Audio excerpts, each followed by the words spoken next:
नमस्कार, यो अन्तर्वार्ता अनि म अरुणदेव जोशी। आज पनि हामी कुरा गर्छौँ देशको राजनीतिबारे नै। देशमा राजनीतिमा पछिल्लो समय निकै उतार चढावहरू आइरहेको देखिन्छ। स्थिर राजनीति हुन्छ भन्ने अपेक्षा गरेको बेला निकै ठुलो अस्थिरतातिर नै मुलुक गइरहेको जस्तो देखिन्छ राजनीतिक दृष्टिकोणले।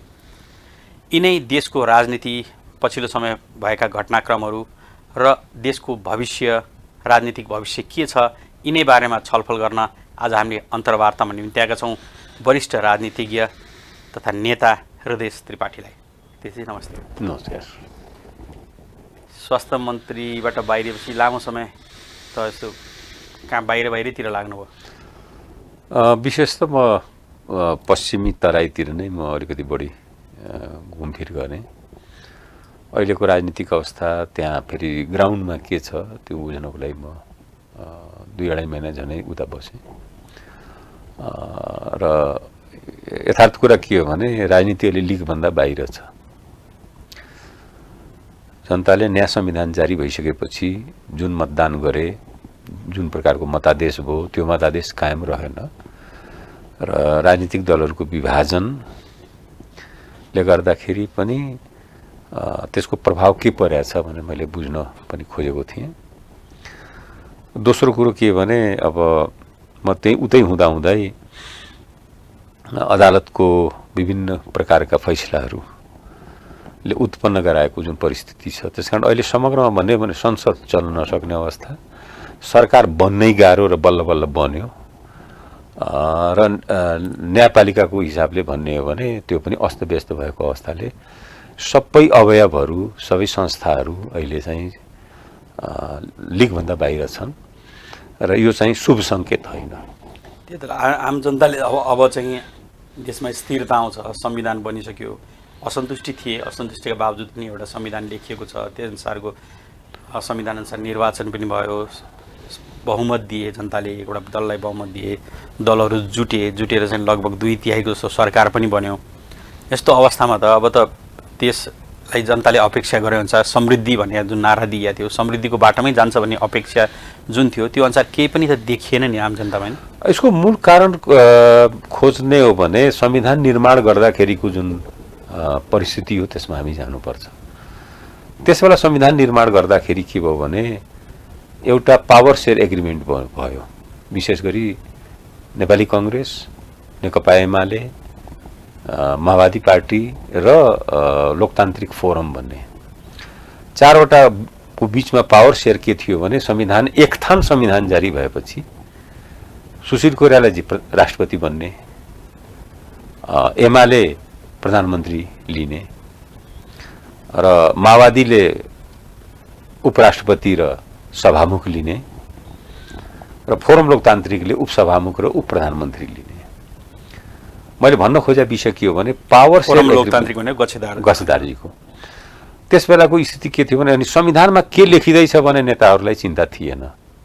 नेताहरूलाई के भयो भने यो छिट्टो एउटा एकथान संविधान जारी गरौँ र त्यसपछि राष्ट्रपति हुने राष्ट्रपति, प्रधानमन्त्री हुने प्रधानमन्त्री, यो जुन भागबण्डा भएको छ यो भागबण्डालाई हामी समय छिट्टो नै लिइहालौँ, नत्र ढिलो भयो भने फेरि आपसी सहमति पनि बिग्रिन्छ कि भन्ने वातावरणमा संविधान जारी भयो र फास्ट ट्र्याकबाट, सुपर फास्ट ट्र्याकबाट संविधान जारी भयो। त्यो जारी गर्दा लगातार एउटा संविधान सभा विघटन भइसकेको थियो होइन, त्यसले चाहिँ लामो समय ठुलै काम गरेको थियो, त्यसको अवधि पनि बढाइएको थियो, बढाउन नसकेर विघटन भएको थियो, अर्को चाहिँ बनाइएको थियो, प्रधान न्यायाधीशको अध्यक्षतामा सरकार थियो, त्यसले गर्दा पनि प्रेसर परेर बनाउनै पर्ने अवस्था होइन। त्यो भन्दा पनि बनाउन त ठिक थियो, बनाउनलाई नै संविधान सभा बनाएको हो, वास्तवमा त्यो अनौठो होइन। तर जुन क्याटलिस्टको काम गर्यो नि त्यो पावर सेयर एग्रिमेन्टले कि धेरै ध्यान नदिउँ, एकथान संविधान जारी गरौँ भन्ने हिसाबमा, त्यसले गर्दा के भने संविधानमा कतिपय ठाउँमा त्रुटिहरू देखा परे जो पछि अभ्यासमा जाँदाखेरि देखियो। जस्तो चुनाव पछि नै झनै 3 महिनासम्म निर्वाचन पछि सरकार बन्न सकेन। त्यो संविधानको व्याख्याकै प्रश्न आयो नि त्यहाँ। संसद भन्नाले के जनाउँछ, पुरा राष्ट्रिय सभाको चुनाव नभएसम्म प्रधानमन्त्रीले नछोड्ने र जो बहुमत प्राप्त दल छ त्यो घरमा बसिरहेछ, मतादेश आइसकेपछि पनि मैले भन्न खोजेको के हो भने संविधानका जी त्रुटिहरू जुन थिए त्यो त्रुटि हटाउन सकिन्थ्यो। अर्को बढी प्रेरित भयो कि राष्ट्रपति बन्न प्रधानमन्त्री बन्नलाई मान्छे त्यो दाउमा बढी त्यो बेला जुन भूकम्पले गर्दा हामीलाई चाहिँ ट्रिगर गर्यो भन्ने जुन भने त्यो चाहिँ सही थिएन। होइन भूकम्पको कुरो भूकम्प त एउटा अवस्था सिर्जना गराएकै हो, तर भूकम्पले नै उहाँहरूमा भूकम्प गएको होइन। त्यो पावर सेयर एग्रिमेन्ट जुन भागभण्डाको जुन सम्झौता भएको थियो त्यसले हो उहाँहरूलाई चाहिँ प्रेरित गरेको र उहाँहरू त्यसरी गर्नुभएको र त्यसको प्रतिफल हामी देखिरहेका छौँ। मैले पनि सरकार सञ्चालनको विधिमा, सरकार निर्माणको विधिमा हुँदा त अब कस्तोसम्म पनि भइसक्यो कि अदालतले एउटा संसद पुनर्स्थापना गर्न उसलाई अधिकार छ, तर अमुक व्यक्तिलाई 3 दिनभित्र प्रधानमन्त्री नियुक्त गरेर यति घण्टाभित्र प्रधानमन्त्री नियुक्त गर्नु भन्ने आदेश दिनुको मतलब संविधान संशोधन हो। त्यो एक। दोस्रो के हो भने प्रतिनिधि सभा या संसदको अधिकारमाथिको खुला र नग्न आक्रमण हो। तर त्यो त्यो त्यो हुनुको कारण त जब राष्ट्रपतिमा गए थिए, जतिसुकै गल्ती होस्, जसैबाट गल्ती भएको होस्, तर न्याय अदालतलाई गल्ती सच्याउन त अरूले भनेका प्रधानमन्त्री छान्नेकोलाई बनाऊ भन्न त होइन। प्रधानमन्त्री आखिरमा छान्ने अधिकार त संसदको हो नि। उनीहरूले त पठाइसकेका थिए नि संसदबाट। संसदबाट गएको थिएन, संसद भङ्ग भएको अवस्था थियो। त्यही संसद भङ्ग भएकै अवस्थाले गर्दा नर्मली अवस्था पनि त साइन गरेर राष्ट्रपतिका बुझाउने, राष्ट्रपतिले पनि बनाउने होइन, राष्ट्रपतिले कल गर्ने हो नि त। राष्ट्रपतिले पनि बनाउने होइन। संसदमा जसको बहुमत छ त्यो नोमिनेट भएर जान्छ, राष्ट्रपतिले नियुक्त गर्ने हो। तर यहाँ त नियुक्त कसले गर्यो भने अदालतले गर्यो। त्यसकारण त्यो संविधान संशोधन हो र संसदको अधिकारमाथिको नग्न आक्रमण हो। मैले त्यसलाई संविधान संशोधनै मानिसकेँ र मलाई लाग्छ अलिकति पनि तटस्थ रूपले त्यसको व्याख्या गर्ने भने संविधान हो। तर तपाईँ पनि त्यही सरकारमै हुनुहुन्थ्यो हुन त। लगातार अब 2 चोटि जुन चाहिँ संसद विघटन भयो, त्यो कुरा पनि त गलत थियो। मैले भने त्यसले त उसले सच्यायो। दुवै पटक उसले के सच्यायो भने संसद विघटन गर्न पाइँदैन, त्यहाँसम्म बोल्ने अधिकार चाहिँ अदालतको हो। तर व्यक्तिलाई नै प्रधानमन्त्री नियुक्त गर भनेर जुन आदेश परमादेश जारी भयो, त्यो आफैमा कोही पनि न्यायाधीशले भनुन् नेपालको संविधानको या मौजुदा कानुनको कुन धारा अन्तर्गत उहाँहरूले भन्नुभएको, कसले अधिकार दिएको छ उहाँहरूलाई? उहाँहरूको भने चाहिँ त्यो व्यक्तिहरूलाई तिमीहरूले छाने छौ, उसैलाई बनाऊ भन्ने खालको। छाने छौ भने कहाँ छाने? सडकमा छाने हो, संसदले छान्ने हो के त्यो? होइन, सांसदहरूले त 100 कति जनाले लेखेको, संसदले छान्ने हो। सांसदले अनि उसले बनाउन उसले भन्नु परेन नि। त्यो त के हुन्थ्यो भने अर्को त्यो राष्ट्रपतिको मैले यहाँ अलिकति क्लियर गरौँ। एउटा यो पनि क्लियर गरौँ, जस्तै राष्ट्रपतिले चाहिँ जुन चाहिँ त्यहाँ गर्नुभयो, 100 कति जना सांसद बहुमतले एकतिर बुझाउन शेरबहादुर देउवालाई प्रधानमन्त्री भनेर बुझाउँदै पनि उहाँले चाहिँ त्यतिकै हस्ताक्षरै नभई केपी ओलीलाई बुझाएकोलाई पनि दुवैतिर बराबर देखियो भनेर जुन चाहिँ निर्णय गर्न चाहिँ त्यहाँ नगर्ने चाहना देखाउनु भयो। यो प्रधानमन्त्री चयन गर्ने, सरकार निर्माण गर्ने जुन धाराहरू उपधाराहरू छन्, त्यो मैले भने नि संविधान त्यहीँनिर चाहिँ के भयो भने संविधान निर्माण गर्ने बेलामा के भयो भने प्रतिनिधि सभा पुरै अवधिसम्म चल्नुपर्छ भन्ने भावले नै निर्माण भएको हो। त्यो अनुसार धाराहरू राखिएका पनि हुन्, तर व्याख्या र अपव्याख्या जुन ढङ्गले गरियो त्यसले गर्दा ल ठिक छ, अदालतले त्यो सच्यायो, म मान्छु। तर तपाईँ यति चाहिँ मान्नुहुन्छ तपाईँ भएको सरकारले त्यो गल्ती चाहिँ गरेको थियो? होइन, त्यो सच्यायो, त्यो ठिक छ, अदालतले सच्याउन अधिकार थियो, म त्यो मान्छु। तर संसद पुनर्स्थापना भइसकेपछि यी प्राणीहरू, यी सदस्यहरू नै फेरि लेखेर शेरबहादुरजी प्रधानमन्त्री हुनुहुन्छ, उहाँको बहुमत छ भनेपछि उहाँहरूले दावा गरेपछि उहाँ प्रधानमन्त्री नियुक्त भइहाल्नुहुन्थ्यो नि। फलानालाई यति घण्टाभित्र गर भनेर यसले मैले अलिकति बुझाउन सकिरहेको छैन। क्या हो यो व्यवस्थापिका, कार्यपालिका र न्यायपालिकाको बीचको जुन अन्तर्सम्बन्ध र शक्ति पृथकीकरणको सिद्धान्त हो, त्यसमाथि न्यायपालिकाले जसले संविधान जोगाउने जसले आफूलाई कसम खाएको छ, धेरै शपथ लिएको छ, त्यसैबाट अतिक्रमण हो। यो मामलामा यो विषयमा त भएकै हो। यसको पनि अर्को पनि कारण के छ? अहिले अदालतमा देखिएको यो चाहिँ जुन चाहिँ तपाईँले भन्नुभयो अघि नै अदालतमा एकदम अफरातफरी जस्तो अदालतको विषय म भन्छु, एउटा कारण पनि हो। पहिलो कुरा म भन्छु, संसारमा के हुन्छ भने 2 किसिमका हुन्छ न्यायपालिकामा, एउटा न्यायालय हुन्छ, एउटा अदालत हुन्छ। अदालतले एक थान फैसला मात्रै गर्छ, त्यसले न्याय दिन जरुरी छैन। हामीले अपनाएको न्याय अदालत प्रणाली हो। नाम पनि हामीले अदालतै राखेका अदालतै प्रणाली हो यो, पञ्चायत कालदेखि नै अदालत प्रणाली हो, न्यायालय प्रणाली होइन। त्यसैले भने के उर्दू र होइन, भाषामा फरक भारतीय मात्रै हो? संविधानको संविधान सभामा एउटा ठुलो डिबेट भएको थियो, 2 दिन चल्यो त्यो डिबेट। अदालत, न्यायालय, न्यायमूर्ति कि न्यायाधीश कसरी राख्ने भनेर त्यो डिबेटमा जवाहरलालजीले पछि हस्तक्षेप गरेर उहाँले चाहिँ त्यसलाई अगाडि बढाउनु भयो। मैले भन्न खोजेँ कि मैले त्यो संविधान सभामा हुँदाखेरि त्यहाँका भर्बेटियम साउथ अफ्रिका र भारतीय संविधान निर्माणका भर्बेटियमहरू मैले हेरेको हुनाले मैले त्यो आधारमा भन्दैछु। न्यायालयले न्याय ढिलो भए पनि न्याय गर्छ, अदालतले एक थान फैसला गर्छ, चाहे त्यो गलत होस् कि सही होस् मतलब छैन। न्यायाधीश भनेको न्यायालय आफ्नो अधीन र आफ्नो अनुकूलको व्याख्या गर्छन्।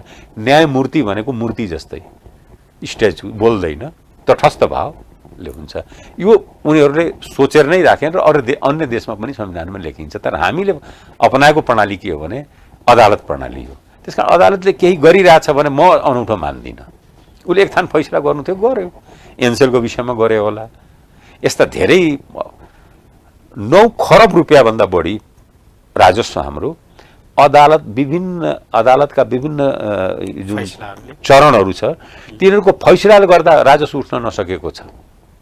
9 खरब 900 अरब रुपियाँ। किनभने अब अहिले त्यसलाई उठाउन जाने भने कतिपय ती कम्पनीहरू भङ पनि भइसके, बन्द पनि भइसके, मान्छे पनि मरिसके होलान्। यो म पहिलेदेखि अहिलेसम्म भन्दैछु, किनभने सार्वजनिक लेखा समितिमा लामो समयसम्म बसेको हुनाले। भने अदालतले त्यस्ता विषयमा पनि हस्तक्षेप गर्छ।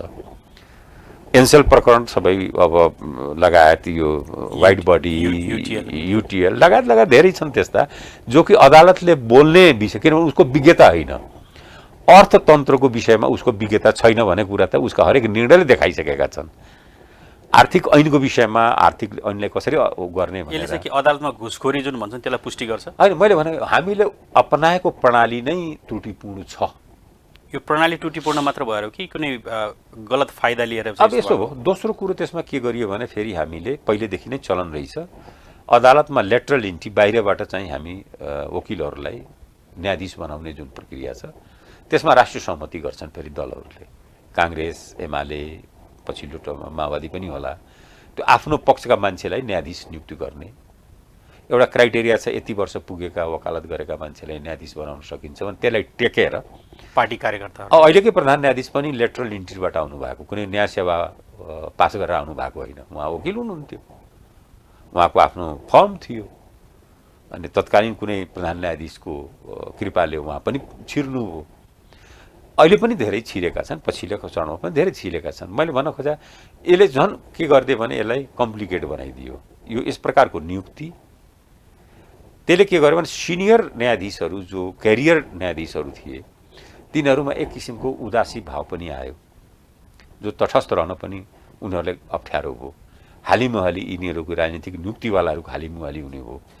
त्यसले गर्दा पनि अदालतको स्तर चाहिँ खस्कदो हुनुमा यो पनि एउटा कारण हो। यो अहिले जुन देखिएको अवस्था छ यो त अभूतपूर्व अवस्था नै छ, नेपालको न्यायालयको इतिहासमा नभएको जस्तो। मलाई त आश्चर्य लागेको छैन। सारा न्यायाधीशहरू एकातिर केही आश्चर्य लागेको एकातिर हुनुहुन्छ, बार एकातिर छ। यो अवस्था चाहिँ कस्तो अवस्था हो? यो प्रणाली चाहिँ छताछुल्लो भएको। यो अहिलेसम्म कार्पेट मुनि लुकाइया थियो, अब कार्पेट मुनि अब चाहिँ बिरालो चाहिँ कोट बाहिर निस्कियो। यो के सुधारको लागि चाहिँ एउटा अवसर हो, सुधार गर्न सकिन्थ्यो। तर मलाई के लाग्छ भने यो सुधार गर्ने न्यायालयले आफैले सुधार गरेको छैन। इतिहासमा संसारमा 2टा संस्थालाई सबभन्दा कन्जर्भेटिभ मानिन्छ, एउटा अदालत अथवा न्यायालय, अर्को ब्युरोक्रेसी, नोकरशाही। यी 2टा कन्जर्भेटिभ हुन्। संसारमा कुनै पनि परिवर्तन यिनीहरूको कारणले भएको चाहिँ अहिलेसम्म देखिएको छैन। भएको परिवर्तनलाई सहजै स्वीकार्य पनि छैनन्। त्यसकारण अहिले अब यसलाई सुधार्ने राजनीतिक पक्षले हो। राजनीतिक पक्ष आफै एक अर्काको, तर अहिलेको घटनामा राजनीतिक पक्ष त खासै बोलेका छैनन्, कुनै इन्डिभिजुअलले बोल्न बाहेक। होइन, यस्तो छ। दलगत धारणा मलाई के लाग्छ भने राजनीतिक पक्षले अहिले बोल्ने के भने अब अदालतको एउटा फैसला, परमादेशको एउटा पार्ट सही थियो, उसले चाहिँ संसद पुनर्स्थापना गर्यो, तर फलाना व्यक्तिलाई नै नियुक्ति गर भनेर भन्ने जुन पार्ट छ त्यसले गर्दाखेरि के भयो भने अब एउटा पक्ष त्यसबाट लाभान्वित भयो, अर्को पक्ष त्यसबाट घाटामा गयो या त्यसलाई हानि। दुईटैले के सोचिरहेछन् ल तिमीहरू आफैमा लडिरहेछौ, त्यो संस्थाको असली स्वरूप जुन छ त्यो बाहिर आयो। मैले भन्न खोजेको विषय के हो भने अहिले राजनीति लिगभन्दा बाहिर छ देशको। समग्र संस्थाहरू हल्लिएका छन्, कम्पनमा छन्, संसद चल्न नसक्ने, सरकार बन्न नसक्ने, राम्रोसँग गठन सही ढङ्गले हुन नसक्ने, अदालतको यही अहिले जुन हालत भयो। यसले के गर्यो भने मलाई के लागिरहेछ भने यो कहीँ न कहीँ चाहिँ यो अशुभ सङ्केत जुन दिइरहेछ त्यसले चाहिँ त्यतातिर बरु बहस हुन। यो चाहिँ के डेलिभरेटली जानी यस्तो अशुभ अवस्था बनाइयो जस्तो लाग्छ तपाईँलाई? डेलिभरेटली त होइन, किनभने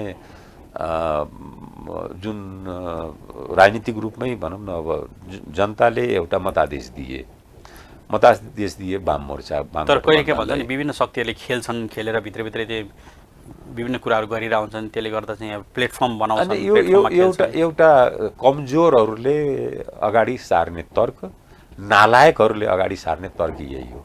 गल्ती आफू गर्ने, दोष अमुकलाई एउटा अदृश्य शक्तिमा गरेर अनि आफू चोखिन खोज्ने यो प्रवृत्ति जुन छ नि, साह्रै कमजोर मानसिकता भएकोले मात्रै खोज्छ। कसले भनेको थियो आफ्नो सरकारलाई विस्थापित गराउनलाई गर्ने? स्थिति के हो अहिले? 2/3 बराबरको सरकार, 6वटा प्रदेशमा भएको सरकार, एउटा पार्टीको जो एकीकृत भयो भनौँ नेकपा भन्ने पार्टी। मैले 3 वर्ष अगाडि नै भनेको थिएँ नेकपा फुट्यो भने सिस्टम जान सक्छ र संविधान जान्छ है। त्यसमा तपाईँलाई के लाग्छ मेन गल्ती चाहिँ कसको लाग्छ? केपी ओली? गल्तीमा जान्न, गल्ती जसले एकीकरण गरे ती फुटे, दुइटै सबैको गल्ती। एकीकरण के देखेर गरेका त? के पाउँछु भनेर गरेका थिए त? त्यसो भए के पाएनन् र फुटे? फेरि बडा सिधा कुरा छ यसमा। त्यो कुनै स्वार्थपूर्ति थियो? त्यो स्वार्थपूर्ति मलाई लागेको के छ भने हामी जुन परिवर्तन गर्दै गयौँ, अगाडि बढ्दै गयौँ, गाडीको मोडल चेन्ज हुँदै गयो। ड्राइभर अहिले पनि ट्र्याक्टरवाला नै राख्न थालेछौँ के। मर्सिडिज आइसक्यो मार्केटमा, उपलब्धि मर्सिडिज बराबर भयो, अनि ड्राइभर खोजेका छौँ हामी ट्र्याक्टरवालाहरू। उही पुराना ट्र्याक्टर ड्राइभरहरू नै छन्, लाइसेन्स रिन्यू गरेर आइरहेछन् अहिलेसम्म। समस्या त्यहाँ। अनि त्यसपछि के भने खाली बाटोमा पनि हर्न बजाउँदै हिँड्छन्। अहिले खाली बाटोमा हर्न बजाउँदै हिँडिरहेका ड्राइभरहरू हुन्। यिनीबाट जे भएको छ त्यही आशा गर्न सकिन्छ, अरू थप राम्रो आशा गर्न सकिन्न। भने मतलब के यो जुन चाहिँ सङ्घर्ष गरेर आएको भन्ने एउटा पुस्ता छ, लामो हामीले सङ्घर्ष गऱ्यौँ, 30 वर्ष पञ्चायतसँग सङ्घर्ष गऱ्यौँ, त्यसपछि चाहिँ अब जब सत्तामा आएपछि उनीहरू त्यो सङ्घर्षको पाठो बिर्सिएर या त्यो पुस्ता विस्थापित गर्नुपर्ने बेला भएको हो? यसो भयो, सङ्घर्ष गरेकै हो, यसमा दुई मत छैन, सबैले सङ्घर्ष गरे हो। प्रश्न कहाँनिर भने आफ्नै दललाई संस्थागत गर्न सकेनन् कसैले। नेपालको कुनै पनि राजनीतिक दल संस्थागत छैन, सिस्टममा छैन, सिस्टम बनाउन चाहँदैन। व्यक्ति केन्द्रित राजनीतिक दल छ। व्यक्तिको देवत्वकरण गरेर या अर्को व्यक्तिको चाहिँ एकदम राक्षसीकरण गरेर आफ्नो रोटी सेक्ने र अर्को एउटा चाहिँ मैले नेताहरूलाई पनि धेरै पहिले भनेको थिएँ, मैले 1-2वटा कुराहरू सम्झिन्छु। एउटा नेपाली काङ्ग्रेसका अब हाम्रो सन्त नेता स्वर्गीय कृष्णप्रसाद भट्टराईले एकचोटि भन्नुभएको म सम्झिन्छु। के भन्नुभयो भने हेर्नुहोस्, यहाँ लक्ष्य निर्धारित छ, दौडेर पनि त्यहीँ पुगिन्छ, बिस्तारै हिँडे पनि त्यही पुगिन्छ। कहिलेकाहीँ कस्तो आइलाग्छ भने मान्छे बोकेर पुर्याइदिन्छन्। त्यो एकदमै लाक्षणिक थियो। त्यो लक्ष्य निर्धारण चाहिँ कसले गर्छ? होइन, लक्ष्य भनेको हाम्रो लक्ष्य जे छ हामीले निर्धारण हामी गर्छौँ, दौडेर पुगेर पनि त्यही लक्ष्य हो। किन पटक पटक नेपालको परिवर्तन केही समयमै धराशायी हुने कारण के हो त आखिरमा? एउटा त्यो। अर्को एउटा चाहिँ हिन्दुस्तानका पूर्व प्रधानमन्त्री अटल बिहारी वाजपेयीले हामीलाई अस्ट्रेलियामा आइपियू कन्फरेन्समा भेट हुँदाखेरि भन्नुभएको मैले सम्झिन्छु कि दक्षिण एसियाको मा चाहिँ के छ भने आफ्नो कर्मले हामी लाभ लिँदैनौँ, विपक्षीको दुष्कर्मको लाभ लिन्छौँ। यसलाई मैले बहुत गहिरो गरी हेरिरहेको छु। के भने तर यहाँ अहिलेको हाम्रो सरकारमा त आफ्नै कर्मले गर्दा सरकारले विपक्षीको दुष्कर्म मतदान गर्दाखेरि उसले स्वयं शेरबहादुरजीलाई पनि इच्छा थिएन, उहाँको पनि धारणा थिएन कि सरकारको क्लेम गरौँ भनेर। आइलाग्यो, ज्योतिषले भने भन्दा पनि जान चाहनु भएको थिएन। आइलाग्यो उहाँलाई, किनभने फेरि विपक्षीको दुष्कर्मले गर्दा उहाँले लाभ लिइराख्नु भएको छ। चुनावहरू कस्ता हुन्छन् भने आफ्नो कर्मको फल पाइँदैन, विपक्षीको दुष्कर्मको फल लिने हो एउटा। अर्को के हुन्छ भने किसिमजीले नै भन्नुहुन्थ्यो हाम्रा यताका जनता कस्ता छन् भने काम गर्ने र नगर्ने दुइटै एउटै तराजुमा तौलिन्छ।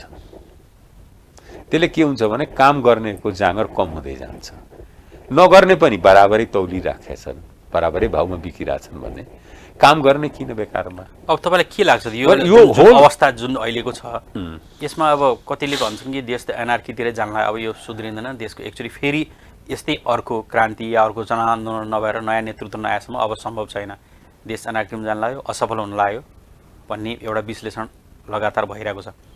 अर्को विश्लेषण के पनि छ भने यो चाहिँ प्रसव वेदनाको बेला हो, संविधान भर्खरै बनेको छ, संविधान बने केही समय भएको छ, यो जति चाहिँ यस्ता उहरू हुन्छन् त्यसले चाहिँ संविधानलाई अझ चाहिँ समृद्ध बनाउँदै अझ देशलाई परिष्कृत गर्दै लान्छ र यसले चाहिँ बाटो अझ राम्रो हुँदै जान्छ भन्ने एउटा उपाय छ। तपाईँलाई के लाग्छ? दोस्रो कुरोबाट म संविधानलाई समृद्ध बनाऊ, परिमार्जित गरौँ भने कसैले सोचिरहेको छैन है।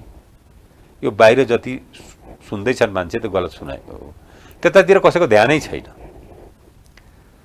व्यक्तिलाई दोषी ठान्दैछन् तर कतिपय ठाउँमा संविधानमा लेखेको या संविधानमा गरिएको व्यवस्थाले गर्दाखेरि पनि परिस्थिति उत्पन्न भएको छ। व्यक्तिलाई दोषी ठानेर हिँडिया छ राजनीतिक पक्षले। त्यसकारण कुनै पनि राजनीतिक दलले संविधानलाई परिमार्जित गर्ने, संविधानलाई समृद्ध बनाउने अहिलेसम्म ध्यान दिएको छैन, नम्बर 1।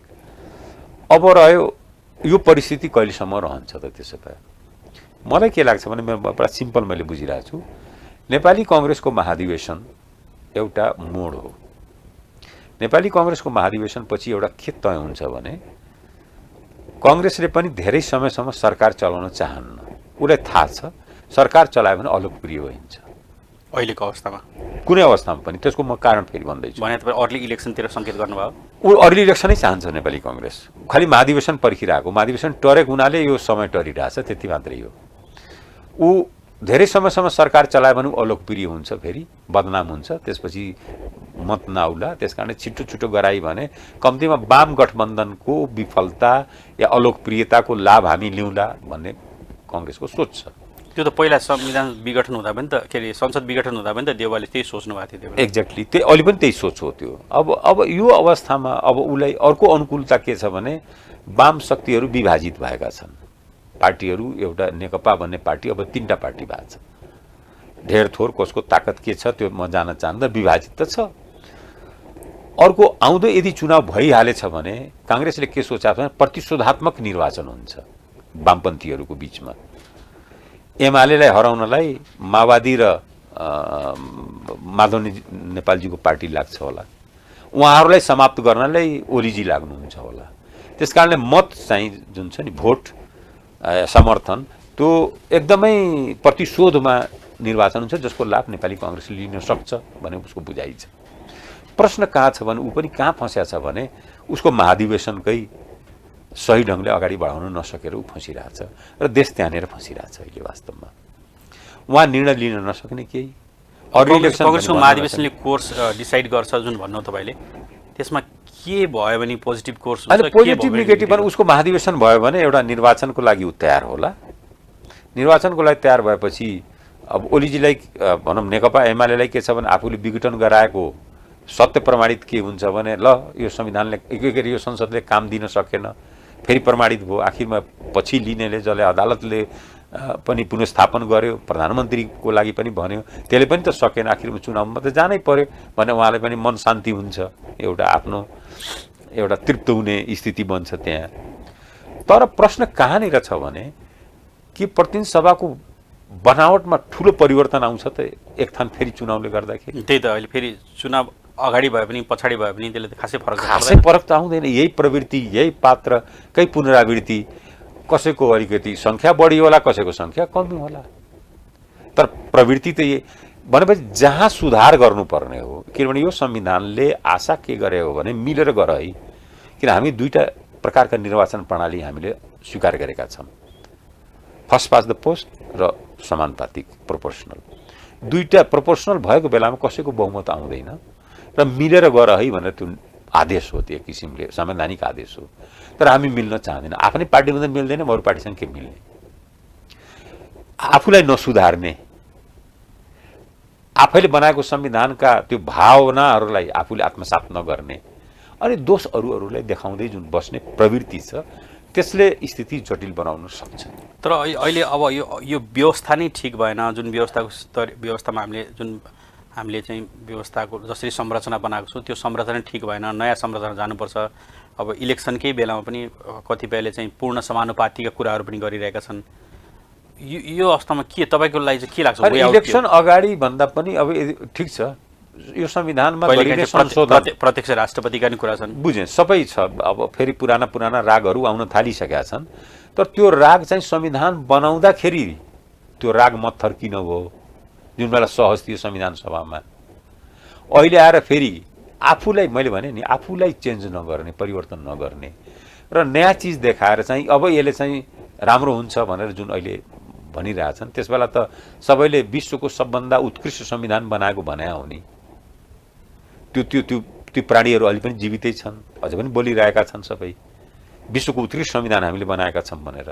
अनि यी कमी कमजोरीहरूलाई अहिले नै टेबलमा लगेर ल यो संशोधन गरेर जाउँ न, पार्लियामेन्ट छँदैछ, अनि त्यसपछि चुनावमा जाउँ। छ त त्यो, कसै सोच्या छ त, त्यो यथार्थमा सोच्या छैन। अब तपाईँले पनि बेला बेलामा कुरा त लगातार उठाइरहनु भएको, संविधान संशोधनका कुरा उठाउनु भयो तपाईँले, कति त नयाँ संविधानै लेख्नुपर्छ, पुनर्लेखन गर्नुपर्छ। मैले भने होइन, त उपेन्द्रजीले हो पुनर्लेखन गर्ने, कतिपय बुद्धिजीवीले भन्नु, तपाईँले संविधान संशोधनै कुरा गर्नु। राजनीतिक हिसाबले उपेन्द्रजीले बढी पुनर्लेखन भनेर कराउनुहुन्थ्यो। अब नागरिकताका सवालहरू छन्, कुराहरू छन्, अनि राष्ट्रिय सभामा प्रतिनिधित्वका कुरा छन्, समान प्रतिनिधित्वको सबै प्रदेशबाट भन्ने तपाईँले उठाइरहनु भएका, राज्य पुनर्संरचनाको भाषाको कुराहरू, यी कुराहरू चाहिँ सम्बोधन हुन अहिले अवस्थामा सम्भव छ त लाग्छ? एउटा कुरा के छ भने राज्य पुनर्संरचना भन्ने बेला चाहिँ अस्ति विधेयकहरू त ल्याउँछन् बेला बेलामा। राज्य पुनर्संरचनाको विषयमा म अरूले एउटा कुरा बडा क्लियर भन्छु, सायद धेरैले भन्न चाहँदैनन् यो कुरो। हामी राज्य पुनर्संरचना गरेका छैनौँ, हामी भौगोलिक पुनर्संरचना मात्रै गरेका छौँ। कुन जिल्ला कुन प्रदेशमा रहने भनेर हामी खुब लडाइँ लड्यौँ भौगोलिक उसको लागि। म स्वयं पनि बेवकुफ भएँ त्यसमा, म आत्मालोचना गर्छु त्यसको लागि। तपाईँले पनि भन्नुभएको थियो भौगोलिक पहाड तराई मिलाउनुपर्छ भन्ने पनि बेला बेला भन्नुभएको थियो। तर जुन राज्य पुनर्संरचना हो, जुन आन्दोलनको र परिवर्तनको जुन लक्ष्य थियो त्यो हुनै सकेन। राज्यका अङ्गहरू जस्ताको त्यस्तै रहे, राज्यका जो अङ्गका बनावट जस्ताको त्यस्तै।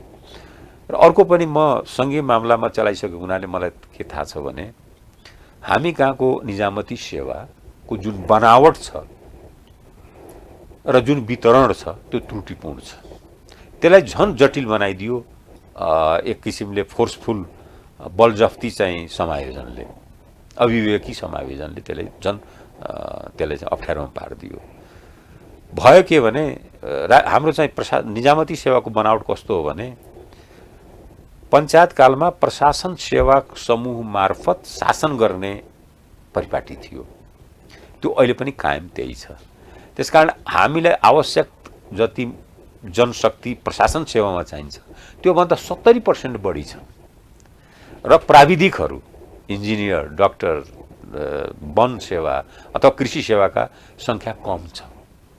त्यो रेसियोले के भन्छ भने जस्तो प्रशासनको 1:10 छ, 1:33 चाहिँ इन्जिनियरहरूको छ, 1:40 करिब वनको छ, कृषिको अझ बेहाल छ।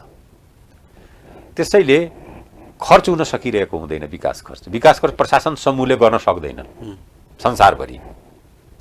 त्यहाँ इन्जिनियरै चाहियो, त्यहाँ प्राविधिकै सेवाले कुनै बाटो बनाउनु पर्यो, एस्टिमेट, कस्ट, टेन्डर आदि इत्यादि डकुमेन्ट नै बनाउनलाई प्रशासन सेवाका मान्छेले सक्दैनन् नि। मतलब ब्युरोक्रेटिक संरचना पनि व्यापक परिवर्तन गर्नुपर्छ। एक्ज्याक्टली जुन हुनुपर्ने हो त्यतातिर हामी गएनौँ। हामी भौगोलिक पुनर्संरचनामा सबैजना त्यो त लिप्त भयौँ। हरेक परिवर्तन हुँदा सबभन्दा पहिले ब्युरोक्रेसीमै हस्तक्षेप गर्नुपर्छ भनेर हैन। राज्य पुनर्संरचनाको जुन शब्द छ नि, राज्य पुनर्संरचनाको शब्द नै हामीले अर्कै बुझ्यौँ कि भौगोलिक पुनर्संरचनालाई राज्य पुनर्संरचना भन्न थाल्यौँ।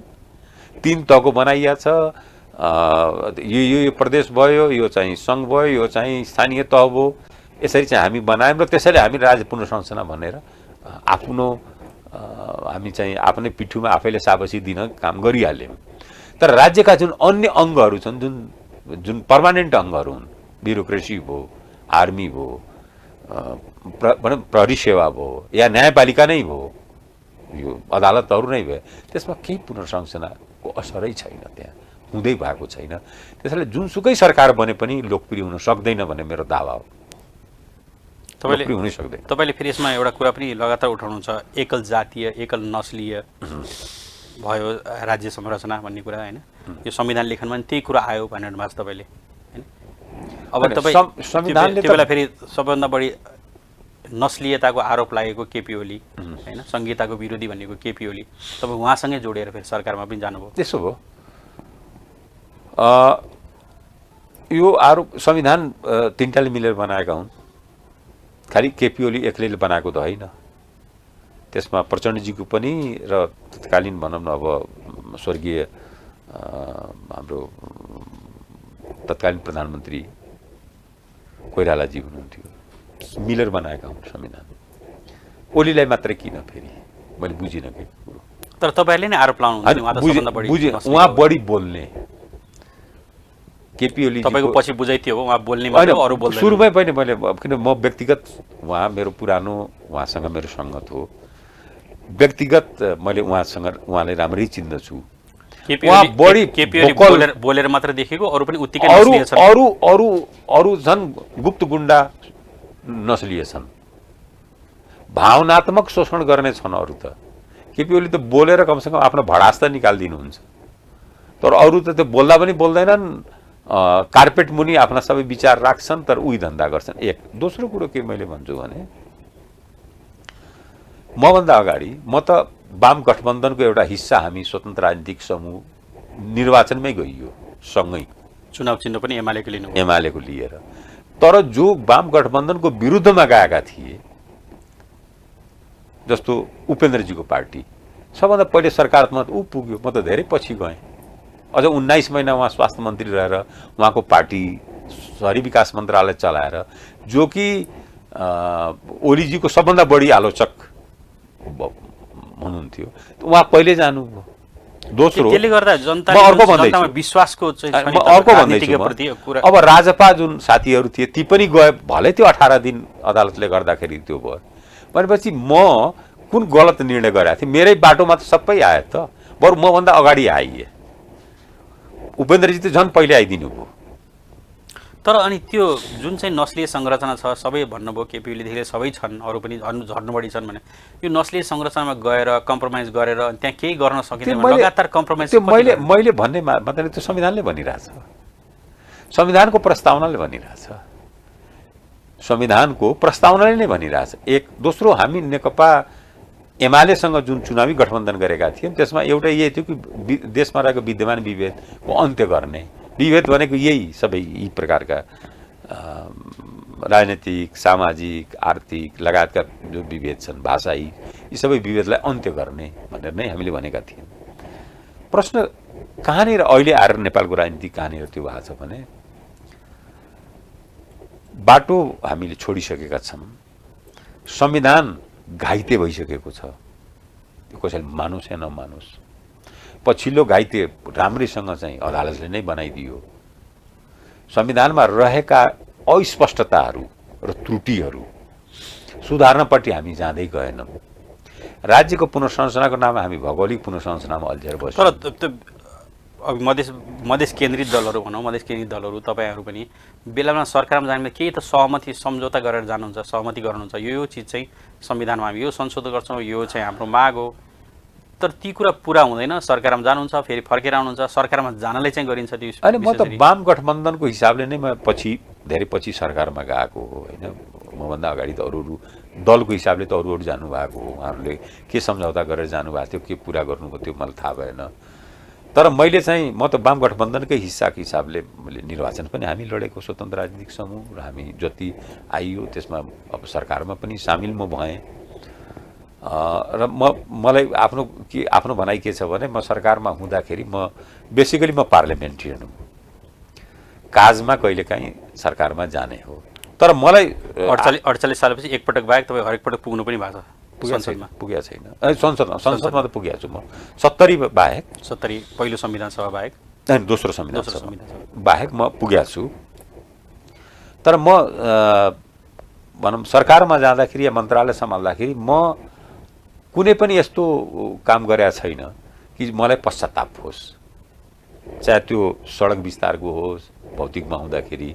यद्यपि गर्ने मैले अनि प्रधानमन्त्रीले जस लिने अलग कुरा हुन्छ होइन, या उद्योग वाणिज्य 5 महिना चलाउँदाखेरि तपाईँसँग पनि हुन्छ र अरूले चाहिँ भन्छन् तपाईँ त अलिकति एक्टिभ भोकल मान्छे, भोकलको पनि जस लिने अर्कोले हुन्छ। अनि हुन्छ, किन म आफ्नो कामको आफै बढाइ गरेर हिँड्दिनँ।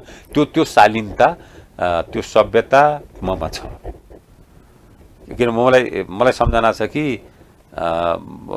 सडक विस्तार गर्ने बेलामा तत्कालीन प्रधानमन्त्रीले अलिकति हामीले बढी नै आक्रमण हुन्छ कि हामीमाथि, किनभने काङ्ग्रेस पनि बाहिर छ, एमाले पनि बाहिर छ, बाबुराम भट्टराईको सरकार गर्नुभएको भनेर एकदम उहाँ पनि मलाई एक किसिम मेरो मनोबल गिराउनै खोज्नु भएको थियो। तर जब सफल हुन थाल्यो अनि उहाँ ठाउँ ठाउँमा पुगेर आफू देखा परेर अनि क्रेडिट लिन, त्यति मात्रै क्रेडिट उहाँले पाउनुभयो पुरै सरकार अवधिभरि 14 महिना 16 महिनाको। मतलब तपाईँले गरेको सडक विस्तारको कामको क्रेडिट अहिलेसम्म खान खोजिनु भएको छ बाबुराम भट्टराई? एक्ज्याक्टली, सही हो। म सही अझ पनि भन्छु, म चाहे म उसमा सङ्घीय मामलामा अहिले हुँदाखेरि मैले बिग्रेको चाहिँ जुन समायोजन थियो सुधार्न कोसिस गरेँ, भिड लागिरहेको अहिले पहिचानको राजनीतिको कुरा भइरहेको थियो नि। पहिचान राजनीतिमा तपाईँ त 47 सालदेखि लाग्नुभयो जब सद्भावना पार्टी गजेन्द्रनारायण सिंहले सुरु गर्नुभयो होइन, यति लामो समयदेखि सङ्घर्षमा हुनुहुन्छ। तै पनि अझसम्म पनि त्यो कुरा 47 सालदेखि त्यस तीन पटक त तपाईँ सद्भावनाबाटै सायद संसदमा पनि आउनुभयो, लगातार संसदमा पुगिरहनु भएको, संसदमा आवाज उठाइरहनु भएको छ। त्यो बेला त्यही बेला हो कि दाउरा सुरुवाल नलाएर धोती कुर्ता लाएर पनि संसदमा जाने भने तपाईँले विद्रोह पनि गर्नुभयो होइन, गजेन्द्रनारायण सिंह जाने हिन्दीमा बोल्नुभयो बेला बेलामा। त्यति गर्दा गर्दै पनि कहाँ के कमी भयो त अहिलेसम्म पनि त्यही कुरा फेरि लगातार दोहोऱ्याइरहनु पर्ने छ? म एउटा कुरा भनौँ, मेरो एउटा अनुभव के हो भने त्यही अनुभवको आधारमा मैले धेरै सार्वजनिक भनिसकेको छु। मधेसको समस्या जबसम्म देशको समस्या बन्दैन त्यसोसम्म हल हुँदैन। तपाईँ भनिरहनुहुन्छ मधेस समस्या देशको, किनभने हामी क्षेत्रीय ढङ्गले हामी समाधान गर्न खोज्यौँ, क्षेत्रीय हिसाबले। अरू पार्टीलाई ल यिनैले गरून् न, उनीहरू पनि साम्प्रदायिक रूपले नै हेरे। आरोप साम्प्रदायिक हामीमाथि आरोप लगाए पनि अरू पार्टीहरू पनि काङ्ग्रेस एमाले लगायतका पार्टीले पनि ल यिनीहरूले गरून् न भने।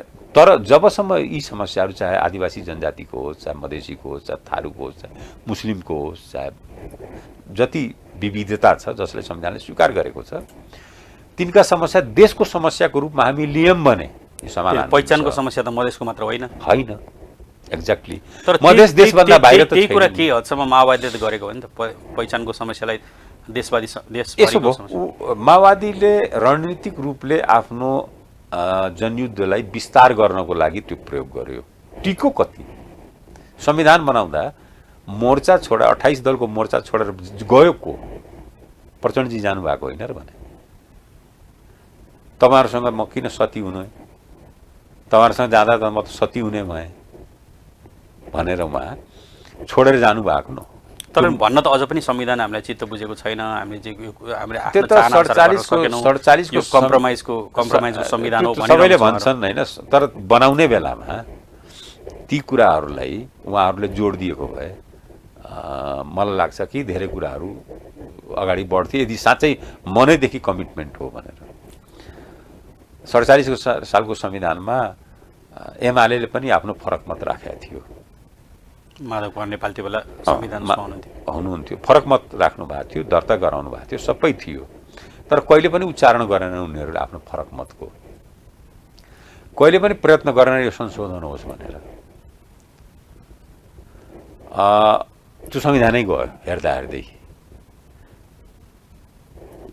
अहिलेको संविधानमा पनि कसले फरक मत राखे होइन। अब हामी त त्यस बेला भनौँ न हाम्रो त्यस बेलाको दल तराई मधेस लोकतान्त्रिक पार्टी थियो, त्यसले त्यसको सहभागिता बेगरी संविधान बनायो हो।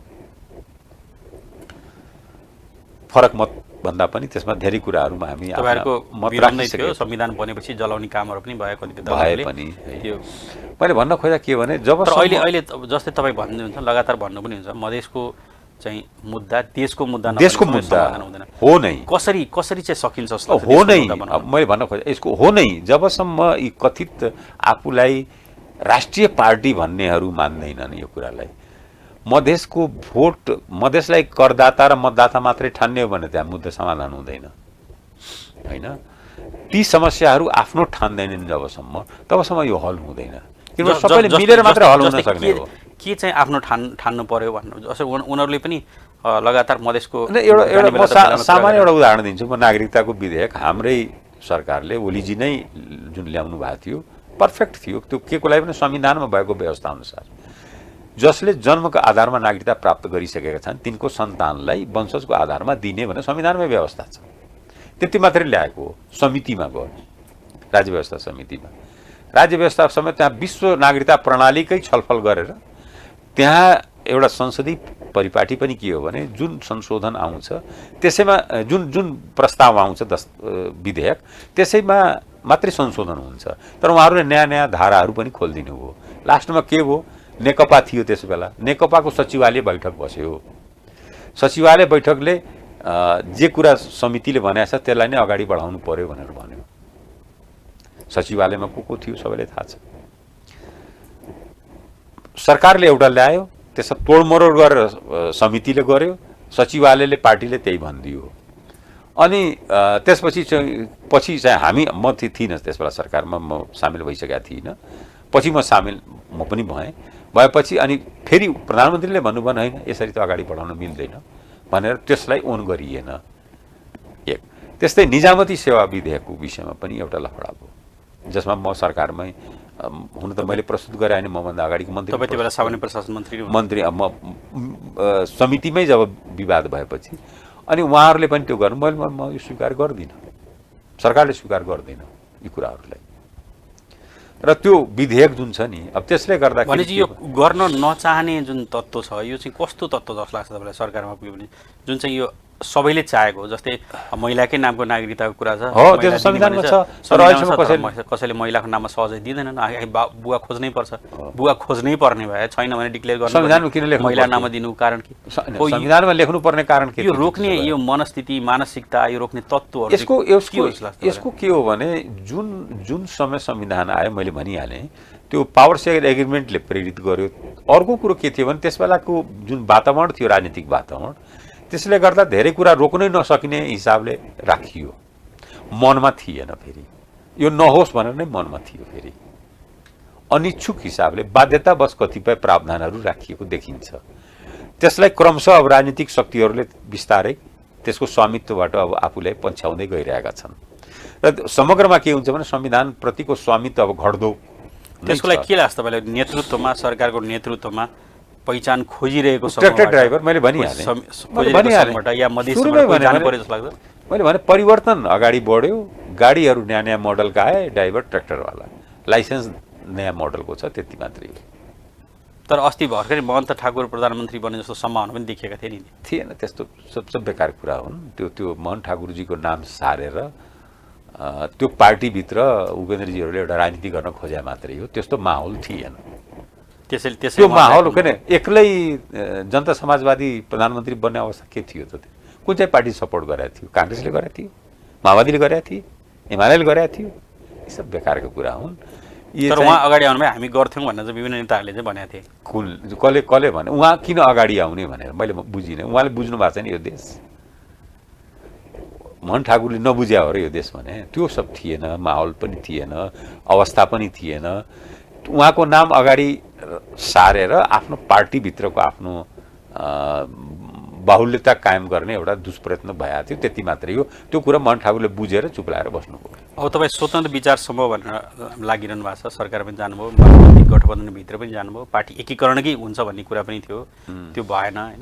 अहिले जब नयाँ पार्टी खोल्ने अभियानमा छु भन्नुभएको छ तपाईँले, अलि चाँडै नै गत भदौको महिनामै भदौभित्र हाम्रो पार्टी बन्छ भन्ने घोषणा पनि गर्नुभएको थियो एकचोटि। अहिले अब कार्तिक पनि भइसक्यो। यही बिचमा चाहिँ अहिले महन्त ठाकुर कुरा आयो, तपाईँहरू र महन्त ठाकुर बिच चाहिँ नयाँ पार्टी बन्ने अवस्था आउँदैछ भन्ने कुरा पनि छ? छैन, गलत कुरा हो। हाम्रो बिचमा कुनै पनि त्यस्तो पार्टी बनाउने तमलोपा बिउथाउने पुरानै चुनाव केही पनि हलगोरुवाला भन्ने सब बेकारका हल्ला हुन्।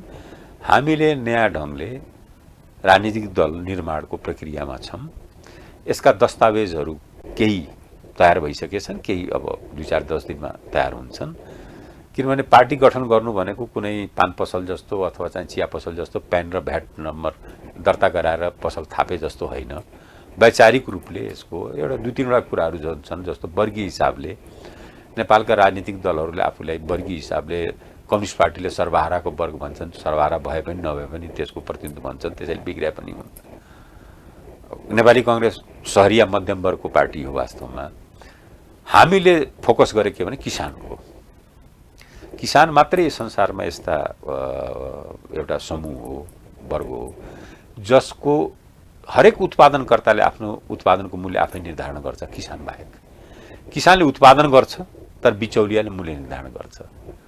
कृषिमा लगानी जुन छ त्यो किसानमाथिको लगानी होइन, झन् 18% मात्रै किसानमाथि लगानी हो, 82% कृषिमाथि लगानी, अरू तामझाम व्यावसायिक कृषिहरू भनेर होइन लगानी त्यो उसमा जाँदैन, किसानमाथि जाँदैन। जस्तो कुनै कृषि मन्त्रालयमा 10वटा गाडी खरिद गरियो, व्यावसायिक घरानाहरूले डोनेसन लिएर 10वटा गाडी खरिद गरियो कुनै मन्त्रालयमा, त्यो कृषिमाथि लगानीको अर्थमा बुझिन्छ, त्यो किसानमाथिको लगानी त होइन नि।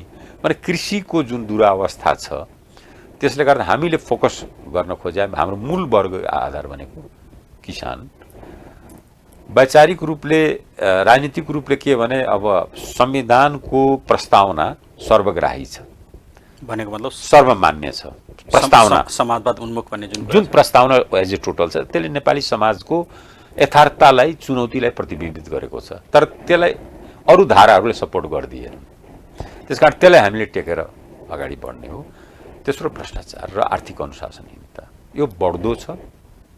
सिस्टमलाई नै धराप पार्ने हिसाबले गयो। जस्तो एउटा म उदाहरण दिन्छु, हाम्रो संविधान अनुसार तीनै तहको लेखा परीक्षण गर्ने अधिकार महालेखा परीक्षकलाई छ, उसले गर्छ पनि, रिपोर्ट पनि हरेक वर्ष दिन्छ, प्रतिवेदन पनि दिन्छ। तर सङ्घमा र प्रदेशमा प्रदेश सभा र सङ्घीय प्रतिनिधि सभाको सार्वजनिक लेखा समितिमा त्यसको छलफल र निर्णय हुन्छ।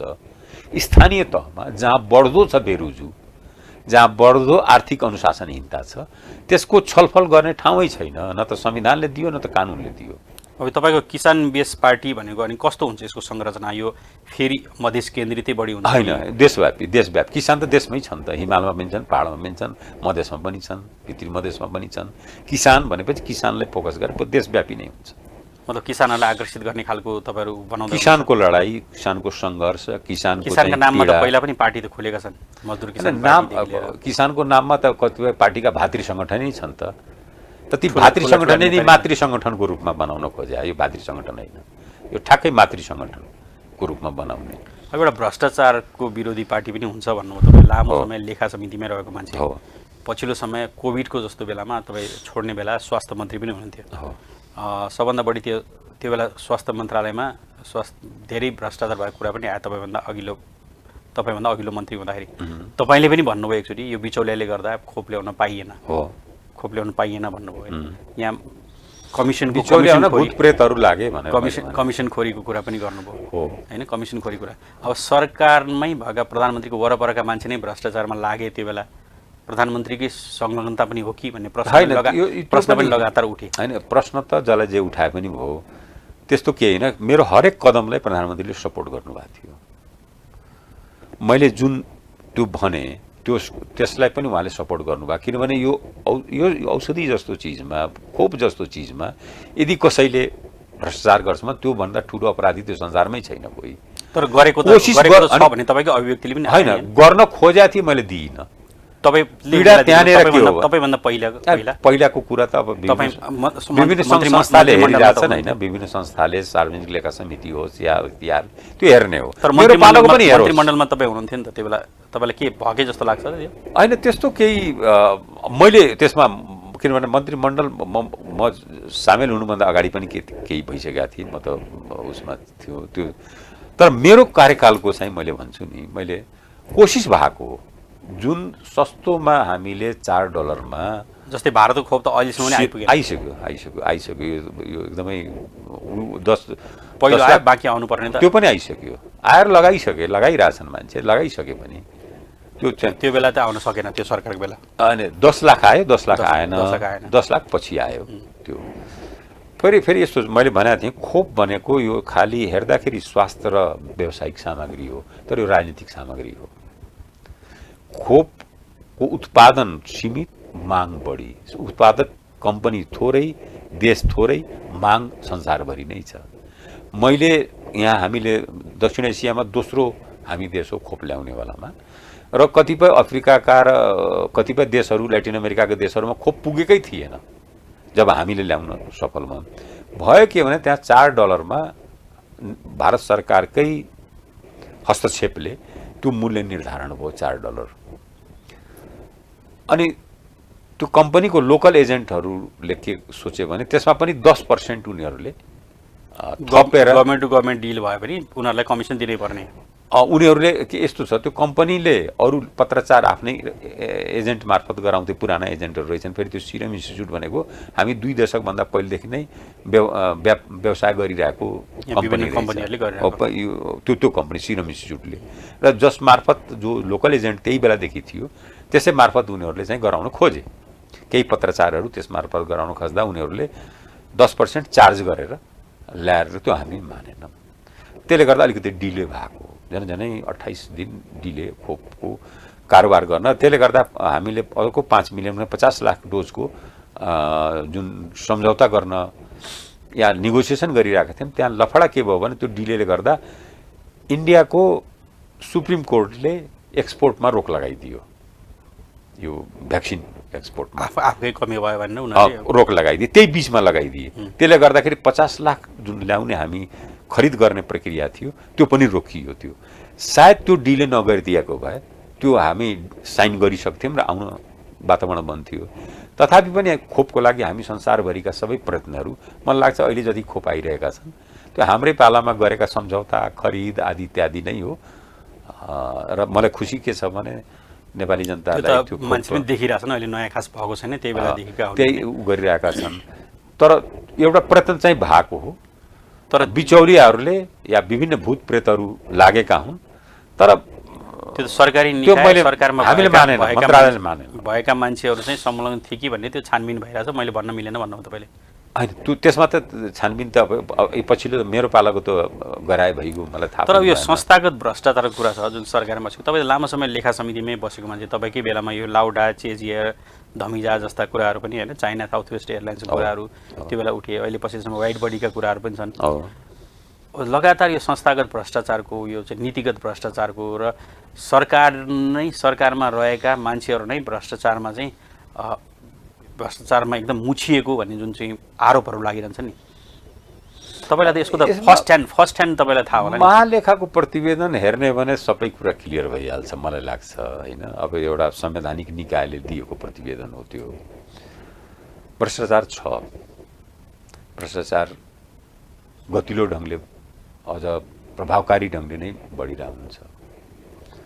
र मलाई के लाग्छ भने मैले त्यही भन्दै थिएँ कि लोकल बडीको बेरुजु छलफल गर्ने ठाउँ नभएको हुनाले त्यसका बढिरहेका छन् आर्थिक अनियमितताहरू। त्यसले गर्दा के हुन्छ भने स्थानीय तहमा जनताको स्थानीय तहप्रति विश्वासमा कमी आउँदैछ र त्यसले सिस्टमलाई पनि असर गर्न सक्ने अवस्था छ। भ्रष्टाचार चाहिँ यथार्थमा अर्को सानोमै होला, तर ठुलो पैसा गइरहेछ त्यहाँ। होइन, त्यो पनि ठाउँ ठाउँमा जाँदा सानसानो समष्टिगत ठुलो भोल्युम हेर्ने भने मेन केन्द्र सरकारमै जहाँबाट जो भ्रष्टाचार यसो भयो। मैले भने स्थानीय तहको कुरामा गइरहेको हामी त्यति एउटा निकायको अभावले गर्दाखेरि हामी कति विकेन्द्रित गरिदिए रहेछौँ भन्ने कुरा मैले भन्न खोजेँ। आर्थिक अनुशासनहीनतालाई एउटा।